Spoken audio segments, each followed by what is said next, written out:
Good to see you all. Day 27, I believe. So, right at the very end, I think it's, worthwhile right now to just take a second and appreciate the time you've invested in this challenge, the time you've spent connecting to the Om, and sort of the harmony between, what day it is, right? It's the 27th of December. 2020 was a big year for the entire planet, and we're about to make this transition point. We started out the challenge with this idea that the Om is artistic, as life is essentially artistic, and the mind and our subjective symbolic meanings really do a lot to define the nature of our world and our existence. And New Year's falls in line with that idea. It means something, but is also completely arbitrary. But when we stack up these arbitrary ideas and that hold symbolic meaning, it actually sort of changes the way we interact with that experience or that point in time or that person or that sound or that experience. And this is what the yogis mean simply by labeling the human being manav, the imagining or mental animal. And so we must take care of the mind. And better than that, we must divinize or beautify our minds. So, good work. We're almost here. The intention is almost seen through. And so over the last 4 sessions, what we're going to do is we're going to look at the Chandogya Upanishad. And so the Chandogya Upanishad was written somewhere around 2800 to 2600 years ago. So it's one of the older Upanishads. There are 108 Upanishads, and the Chandogya is the 9th. And so, it's early on in the collection or the canon of these texts. And that's really all there is to say about it in terms of its chronology. The idea is that the Chandogya Upanishad, like much of the Upanishads, which are just scriptures that hold, certain concepts of yoga and spirituality and Brahman and enlightenment and all this, that the Chandogya Upanishad is a hybrid. It takes information, or it took information from earlier texts that have not as of yet been discovered, and has organized it in a new way through a new commentator for a new generation or a new eon. And so these concepts are constantly being revised, and you can think that that's essentially what we're doing now. One of the beliefs that I have or hold dear to my heart is that we are in a renaissance of consciousness, as we are in a renaissance of technology. And as technology steers us in one direction, heavy-duty materialism, heavy-duty sort of like satisfaction of desires and power over nature and power over circumstance, mindfulness and spirituality seems to be on the rise as well. It's probably for me, there's a faith that there is an underlying wisdom in the world that would be referred to as Purusha, as the underlying consciousness that we connect to within ourselves and that eventually start to recognize in life, that this underlying consciousness always works towards balance and beautification and harmony. So as technology pulls us in this direction, power over nature, power over the external, our curiosity for mindfulness and spirituality in the internal seems to naturally grow. And so in that, we can sort of exist in the acceleration of it all. And while we are pulled into the extremes, we still maintain some sense of order and balance. So, something to think about. Anywho, so the Chandogya Upanishad, how are we going to work with that? Very simply, we're going to start off our sessions, and you're going to spend a little bit more time in the opening ritual, wrists on knees, posture 1, relaxing your body so that your mind is more willing to sort of consider expansive thoughts. And then I'm going to read or translate a specific shloka or specific sentence of the Chandogya Upanishad in English so you have a sense of what it actually means. And then I'm going to say it in Sanskrit, so it gives you this like mystical sense of where it came from and the actual sound of the words, which creates this ambiance. And then I'm going to say it in Sanskrit, broken apart with the English translation sort of interspersed throughout, so it sort of blends the two together. And so I'll repeat the shloka or the sutra 3 times, English, Sanskrit, and then English and Sanskrit. And then you'll commit to your technique. You'll chant the Om through the 4 nadas, and you'll just feel vibration rise from the chest up into the head, breath by breath, enjoying whatever happens. It's your practice at this point. And at the very end, we're in Bhumi Sparsha Mudra, we're resting in silence. I will repeat the shloka 2 more times in Sanskrit and then in English. It may resonate, it might not resonate, and then we'll end as we have always to end. ended. And I guess the idea at this point is you have enough information of the Om to resonate with the ancient voices of the old yogis. And for me, the beauty of really pulling in the ancestry, the heritage of this practice, and to personally connect to people that existed 3,000 years ago and beyond, to speak their language and to feel what they felt and to sort of exist where they existed in the landscapes of the mind. It's magical. And for me, attempting to describe this, the mind exists almost outside of time, that if you can interact with the Om, right, that vibratory experience, that sense of peace is the same Om that the yogis 3,000 years ago were interacting with. It's like looking at the same mountain. It's like, swimming or bathing in the same river, which are things that the Indian culture does. You swim in the Ganges River, you walk up or you encircle Mount Kailash, and you gain the prana, you gain the power of everyone who has done that before you. And so in some way, even if it's ritualistic or symbolic, you transcend time in that moment, and you exist in the heritage of what yoga and these philosophies actually mean. Hence why they took the time to actually write them down, to share them with the future, so that those future practitioners could reconnect to them. Even though that their bodies are gone, the essence of their being is there. Awesome. And with that word essence, right, serendipitous, when I speak the Sanskrit, just look out for this word rasa, or rasaha, or raso. That means essence, and it's a sort of a key concept in this shloka, or in this sutra of the Chandogya Upanishad. Groovy. Okay, let's do this. Day 27, posture 1, hips tilt forward, super tall spine, straight arms. Right away, come to your mudra.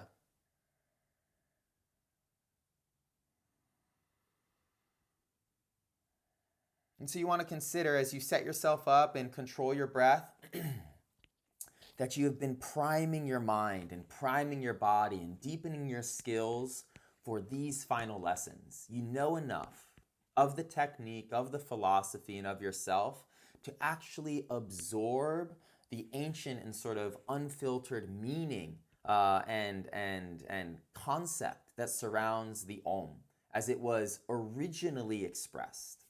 And so that's cool. Let's take a few breaths. And as quickly as you can, create that peace. Feel the nervous system change. Feel the mind settle.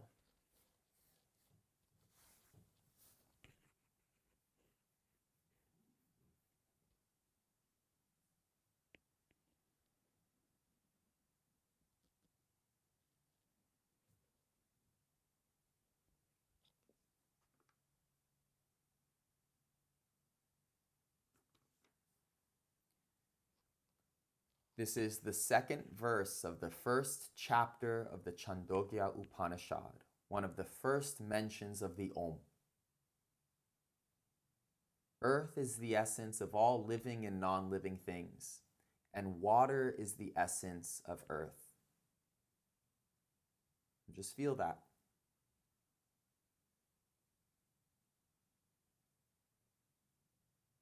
Plants are the essence of water. And humanity, mankind, the human being, is the essence of plants. Meaning we eat plants, and in that we become. We survive, we grow. Speech is the essence of humanity. Speech is our highest virtue, our most noble skill. It translates the mind. It translates the internal and intangible, the conceptual, into something that has manifested, something that can be shared. Speech is the essence of humanity. The Rig Veda is the essence of speech. The Rig Veda is an ancient book of knowledge, of philosophy. And the Sama Veda is the essence of the Rig Veda. And the Om is the essence of the Sama Veda.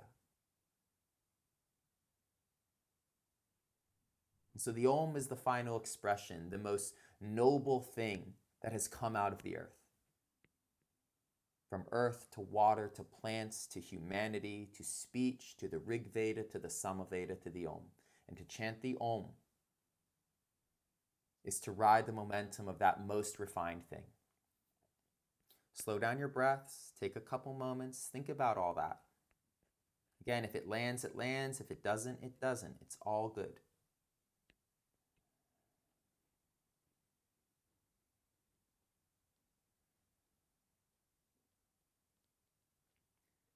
Esam Bhutanam Prithvi Rasaha. Rasa, essence. Prithvi, earth. Apo Rasaha. Apam Oshadhayo Rasa. Asho Oshadinam Purusho Rasaha. Purushaya Vagraso. Vakrigrasa. Rechaha Sama Rasaha. Samna Udgito Rasaha. Esam Bhutanam Prithvi Rasaha. Apo Rasaha. Earth is the essence of all living things. Water is the essence of earth. Apam Oshadahayo Rasa. Plants are the essence of water. Oshadinam Purusho Rasaha. Humanity, Purusho, Purusha, consciousness. The conscious creature is the essence of plants. Purushasya Vagraso. Speech is the essence of that conscious being. Vak Rigrasa. Rig Veda. Speech is the essence of the Rig Veda. Rechaha Sama Rasaha. The Sama Veda is the essence of the Rig Veda. Samna Udgito Rasaha. The Udgito, the celebrated song, is the essence of the Sama Veda. The Udgito is the Om.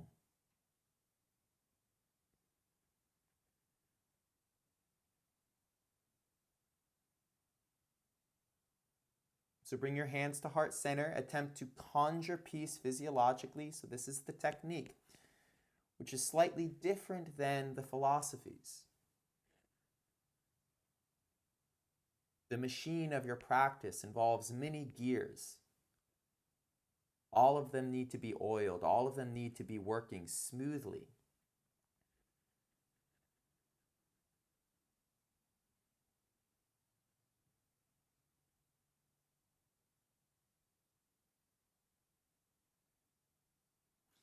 And come to Bhumi Sparsha Mudra. Shunyata Drishti, look into the blackness of your closed eyes. We'll chant the Om, the Udgito, the celebrated song, the essence of the Sama Veda, the essence of the Rig Veda, the essence of speech, the essence of the conscious animal, the essence of plants, the essence of water, the essence of earth. Rasa, rasa, rasa, rasa. More and more essential. Take a full breath in, swell into the belly, swell into the chest. And chant your mantra, Vaikari, audible sound, rising from the throat or the chest up to the throat and the face. Do your best to only feel for the next 20 minutes.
golden rule: feel, don't think.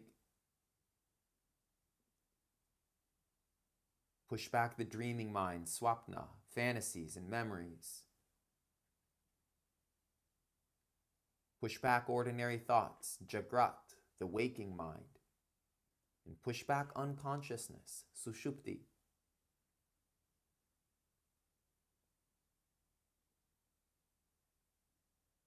In that push back judgment of pain or pleasure, of right or wrong, of better or worse, in that hold stillness, in that hold focus, and feel your mantra move from your heart, hridayasya nadyas, up into the face, up into the skull. Feel it as vibration, as nad.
From Vaikarinad to Madayam.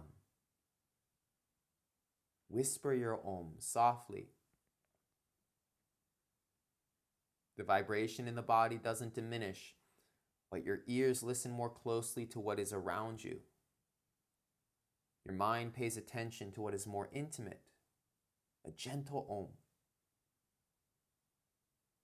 Let the silencing pull you in, deeper presence, deeper focus.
From the whispered Om to the mental Om, Pashyanti Nad, internal, mentally visible, and tactile sound. Chant the Om in the mind, feel it as the Om rising up from the heart into the face, into the head. Again, let this silencing pull you further into yourself. Push back sushupti, push back unconsciousness. You are so awake. Push back jagrat, judgment of sensations and performance. Push back swapna, fantasy and imagination.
Silence the mental mantra. Wipe out the symbology of the Om. And only feel the vibratory nature of your body. Practically, logically, this is blood flowing through your skin and tissues. Nerve sensation, electricity coursing through miles and miles of the nervous system. But the yogi's fixated on the consequence. When I feel these subtle currents, these nadis, especially as they rise from my heart up into my skull, the vagus nerve, I experience shanti, I experience peace, because they honed their minds into the forest of their bodies and discovered the part of their body responsible for tranquility, responsible for trust, responsible for openness. And like feeding water and sunlight to plants, they fed this part of their body the nutrition of attention, and it transformed them. That is all. As you feel this vibratory experience, identify that as the Om. That as the Paranad, the primordial vibration from which all sound and all existence manifests. Slow, peaceful breaths.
Esam Bhutanam Prithvi Rasaha Apo Rasaha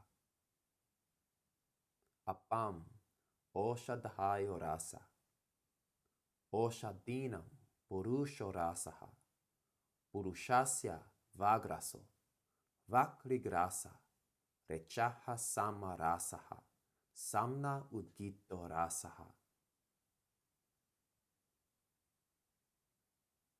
The earth, Prithvi, is the essence, Rasaha, of all living and non-living beings, Esam Bhutanam. And water, Apo, is the essence, Rasaha, of earth, Prithvi. Plants, Oshadhayo, are the essence, Rasa, of water, Apa. And man, humankind and consciousness, Purusho, is the essence, Rasaha, of the plants, Oshadinam. Speech, Vag, is the essence, Raso, of the conscious animal, humanity, Purushasya. And the Rig Veda is the essence of speech, Rigrasa Vak. The Sama Veda, Sama, is the essence, Rasaha, of the Rig Veda, Rechaha. And the Om, Udgito, is the essence, Rasaha, of the Sama Veda, Samna.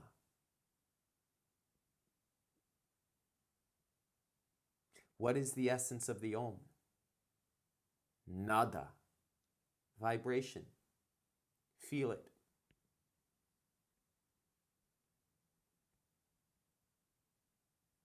Udgito, nada, rasaha. What is the other essence of the Om? Turiyam, that fourth consciousness that beholds vibration. Udgito, turiyam, rasaha.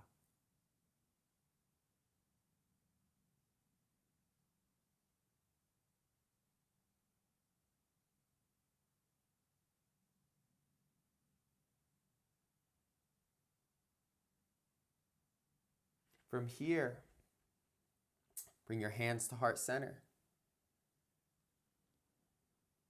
Slow down your breath. And appreciate, because we've been through this meticulous journey, dissecting and interpreting the Om in this complex way, we can take the cryptic languaging of the Upanishads and apply it to something practical, our technique, and in that actually touch the essence, the rasa, of what these words represent.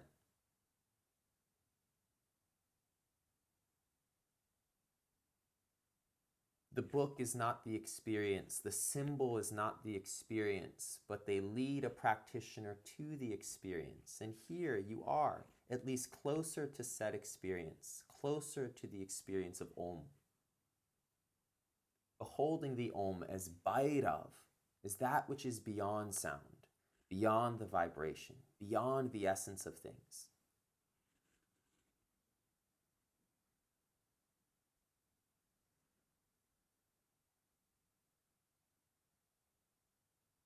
Thumb knuckles to third eye center.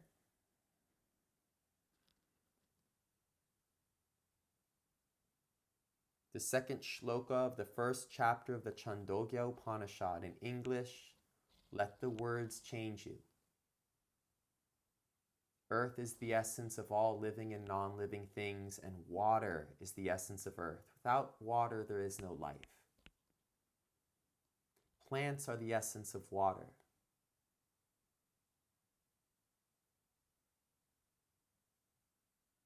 And humanity is the essence of plants, because plants feed the human being and create the human body. Again, the Indian culture, the Bharati culture, is vegetarian. Speech is the essence of humanity. Speech is the greatest tool that translates the mind and translates the lokas, the heavenly worlds, into something tangible and useful. The Rig Veda, a particular book of philosophies and insights, is the essence of speech. And the Sama Veda, another book, is the essence of the Rig Veda. And the Om is the essence of the Sama Veda. The essence of the Om is vibration. The essence of the Om is also Turiyam, that which is above illusion, above misperception. Release your wrist to posture 1, tall spine, straight arms. And so just like Vishnu resting upon the ocean of Maya, feel the world around you vibrating, buzzing, and alive. We'll chant one Om together. Take a full breath in.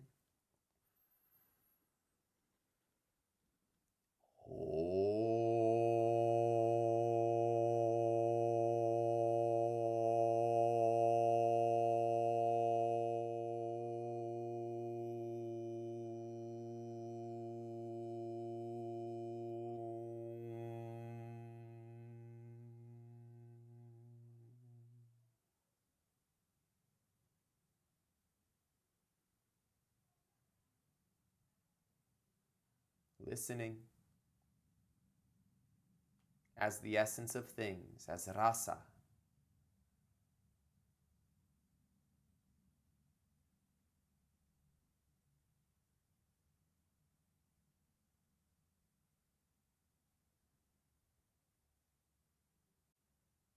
With a breath in, open your eyes.